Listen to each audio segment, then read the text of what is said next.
আসসালামু আলাইকুম। আশা করি আপনারা সবাই অনেক ভালো আছেন। আমি আজকে আপনাদের সঙ্গে মজাদার একটা ইফতারি শেয়ার করব। প্রতিদিন তেলে ভাজা জিনিস না খেয়ে এটা হেলদি খুবই, আপনারা একবার হলেও খেয়ে ট্রাই করে দেখতে পারেন। এটা খুবই মজাদার এবং খুবই অল্প পরিমাণ জিনিস দিয়ে এটা আপনারা বানিয়ে নিতে পারবেন। চলেন দেরি না করে আমরা ভিডিওটা শুরু করি। এখানে আমি ফ্রেশ বুকের মাংস নিয়েছি।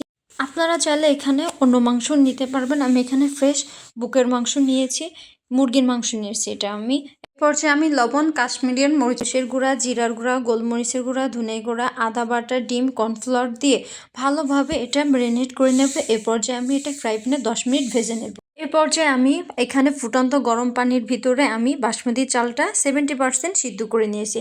এর পর্যায়ে রসুন ও মরিচ কুচি, পেঁয়াজ কুচি, ক্যাপসিকাম, গাজর, পাতাকপি কুচি, 2টা ডিম ফেটিয়ে দিয়ে দিব। এবার স্বাদ মতন লবণ, গোলমরিচের গুঁড়া, কাশ্মীরি মরিচের গুঁড়া, সয়া সস এবং মাংসটা দিয়ে 3-4 মিনিট আমি এটা ভেজে নেব।